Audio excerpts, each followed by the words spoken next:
নমস্কাৰ মই দীপজ্যোতি গগৈ আৰু আপোনালোকে চাই আছে ভাৰ্চুৱেল লাইফ।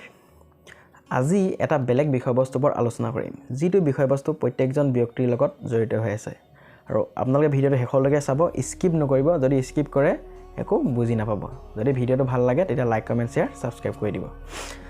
এক নম্বৰ কথা যে আজি যিটো বিষয়বস্তু আলোচনা কৰিম প্ৰত্যেকজন ব্যক্তিৰ লগত জড়িত আৰু প্ৰত্যেকজন ব্যক্তিয়ে ল'বলৈ বিচাৰে, সেইটো হৈছে বেংকৰ লোন। আপুনি বেংকৰ লোন কেনেদৰে ল'ব বা কেনেকৈ ল'ব পাৰিব বা কি কি ডকুমেণ্টছৰ আপোনাৰ প্ৰয়োজন হ'ব। এক নম্বৰ কথা, যেতিয়া আপুনি বেংকৰ লোনটো ল'বলৈ যাব তেতিয়া প্ৰথমতে আপোনাৰ সিবিলটো চোৱা হ'ব যে আপোনাৰ সিবিল স্ক'ৰ কিমান আছে বা আপোনাৰ ক্ৰেডিট স্ক'ৰ কিমান আছে। ক্ৰেডিট স্ক'ৰটো কেনেদৰে চাব যে আপোনাৰ যিটো KYC ডকুমেণ্টছ আছে, পান কাৰ্ড, আধাৰ কাৰ্ড আপোনালোকে দি দিব, য'ত লোন ল'বলৈ যাব তাত দিব। তেওঁলোকে আপোনাৰ পান কাৰ্ড, আধাৰ কাৰ্ড মাৰি আপোনাৰ এক নম্বৰতে সিবিল স্ক'ৰটো চাব। যদি আপোনাৰ সিবিল স্ক'ৰ -1 বা আপোনাৰ 700 আছে বা তাতকৈ বেছি আছে তেতিয়াহ'লে আপোনাক ক'ব যে ঠিক আছে, আপোনাৰ সিবিল স্ক'ৰটো ঠিক আছে, আপুনি বেংকৰ পৰা লোনটো ল'ব পাৰিব।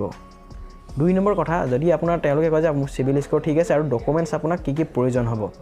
1 নম্বৰ কথা, আপুনি যদি চাকৰিয়াল হ'লে আপোনাৰ ডকুমেণ্টছৰ প্ৰয়োজন হ'ব যে আপোনাৰ চেলাৰী শ্লিপ প্ৰয়োজন হ'ব 6 মান্থ বা 1 year বা 3 monthৰ, আৰু আপোনাৰ এপইণ্টমেণ্ট লেটাৰখনো প্ৰয়োজন হ'ব পাৰে আৰু আই কাৰ্ড প্ৰয়োজন হ'ব আৰু আপোনাৰ বেংক ষ্টেটমেণ্টখিনি প্ৰয়োজন হ'ব, য'ত আপোনাৰ কোম্পানী বা যোনটো অফিচৰ পৰা আপোনাৰ চেলাৰী সোমায় সেই বস্তুখিনি প্ৰয়োজন হ'ব।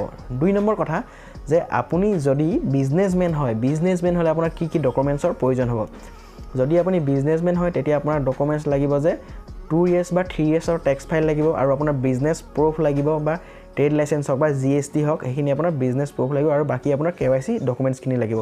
বিজনেছ প্ৰুফ হ'লেই নহ'ব যে আপোনাৰ বিজনেছটো আছে নাই সেইটো ভেৰিফাই কৰিব যাব বেংকে। যদি আপোনাৰ চব অ'কে আছে তেতিয়া আপোনাক লোনটো দি দিব। সেইখিনি মই পাৰ্চনেল লোনৰ কথা কৈ আছোঁ।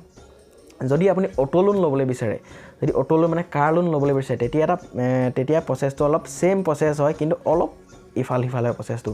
যেতিয়া আপুনি এটা কাৰ লোন ল'বলৈ বিচাৰে, এটা ডিলাৰত গৈছে, আপুনি কাৰ লোনৰ কাৰণে এপ্লাই কৰিব গৈছে, তেতিয়া আপুনি গাড়ী চাব গৈছে বা আপুনিতো গাড়ীটো চাব গ'লে লোনটো অভিয়াছলি ল'ব লাগিব, কিছুমানটো কেছ ল'ব পাৰে। যিখিনি লোন লোৱা মানুহখিনিৰ কাৰণে মই এইটো কৈছোঁ। এতিয়া আপুনি ডিলাৰৰ পৰা কোটেশ্যন এখন আনিব, কোটেশ্যনত লিখাই থাকিব যে আপোনাৰ গাড়ীখন অন ৰোড প্ৰাইচ কিমান হয়, বা অন ৰোড প্ৰাইচ 7 লাখ হয় বা 8 লাখ হয় বা 9 লাখ টকা অন ৰোড প্ৰাইচ হয়। আৰু সেই অন ৰোড প্ৰাইচৰ ওপৰত বেংকে আপোনাক ফাইনেন্স কৰিব। যিবিলাক চৰকাৰী বেংক আছে অন ৰোডৰ ওপৰত ফাইনেন্স কৰিব আপোনাক।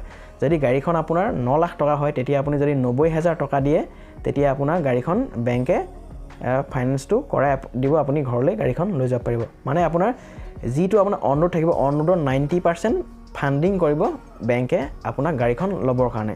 কিছুমান অফাৰ থাকে বা কিছুমান স্কিম থাকে কিছুমান বেংকৰ, তেতিয়া আপোনাক বেংকে 100%ও ফাণ্ডিং কৰে।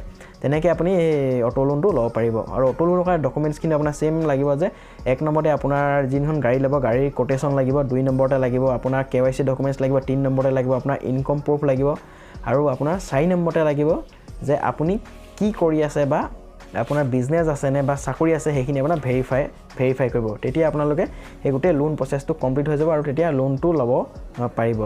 আৰু পাৰ্চনেল লোনৰ ক্ষেত্ৰতো ছেইম একেখিনিয়ে প্ৰচেছ হয়, আৰু অটো লোনৰ ক্ষেত্ৰতো মই গোটেই প্ৰচেছখিনি ক'লোৱে। যদি আপোনালোকে ভিডিঅ'টো ভাল পায় লাইক কমেণ্ট শ্বেয়াৰ ছাবস্ক্ৰাইব কৰি দিব, আৰু নেক্সট আপোনালোকে বিভিন্ন ধৰণৰ ভাল ভিডিঅ' লৈ আনিম। ভিডিঅ'টো চাব আৰু চেনেলটো ছাবস্ক্ৰাইব কৰি দিব।